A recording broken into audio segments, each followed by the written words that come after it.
جی السلام علیکم ورحمۃ اللہ وبرکاتہ۔ سامعین محترم، میں ہوں قاری محمد اظہر اور آپ دیکھ رہے ہیں میرا یوٹیوب چینل۔ آج ہم خواب کے اندر عید کی تعبیر کو بیان کریں گے۔ اس کی مختلف قسمیں اور مختلف تعبیریں ہو سکتی ہیں۔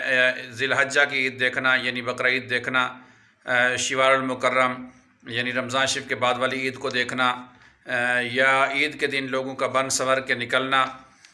اس کی مختلف قسمیں اور مختلف تعبیریں ہیں۔ اگر یہ ساری آپ جاننا چاہتے ہیں تو اس ویڈیو کو اینڈ تک ضرور دیکھیے گا۔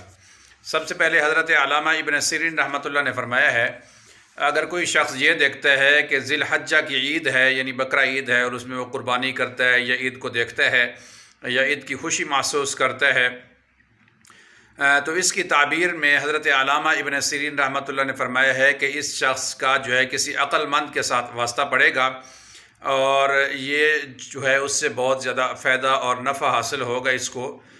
اس کا مخلص دوست ملنے کی طرف اس کی دلیل ہے۔ اس کی بڑی اچھی تعبیر ہے۔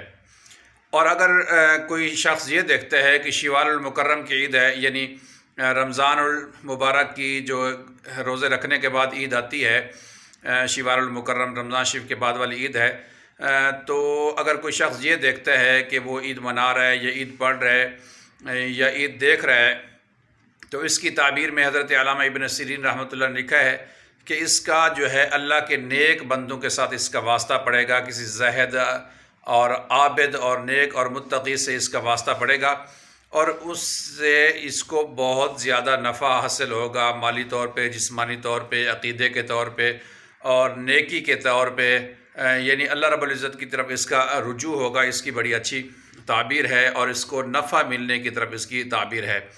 اور حضرت ابراہیم کرمانی رحمۃ اللہ فرماتے ہیں کہ اگر کوئی شخص یہ دیکھتا ہے کہ عید کا دن ہے اور وہ بن سنور کے نکلا ہے، صاف ستھرے کپڑے پہنے ہیں، خوشبو لگئی ہے، عیدگاہ کی طرف جا رہا ہے یا دوستوں کے ساتھ مل رہا ہے یا گھر والوں کو عید کی مبارک دے رہا ہے، خوشی کے اندر ہے، تو حضرت ابراہیم کرمانی رحمۃ اللہ نے اس کی تعبیر میں لکھا ہے کہ اگر یہ شخص جو ہے قیدی ہے تو رہائی کی طرف اس کی دلیل ہے، قرض دار ہے تو قرض سے نجات کی طرف دلیل ہے، بے روزگار ہے تو رزق حلال کی طرف دلیل ہے، بے اولاد ہے تو نرینہ صالح اولاد کی طرف اس کی دلیل ہے، اگر صاحب حیثیت، صاحب اولاد اور صاحب مقام اور مرتبہ والا بندہ ہے، یہ پہلے ہی اللہ رب العزت کی نعمتیں جو ہے اس کے اوپر بہت زیادہ ہیں، یہ اپنی زندگی کے اندر خوشحال ہے، تو اور عزت اور شرف ملنے کی طرف اس کی دلیل ہے۔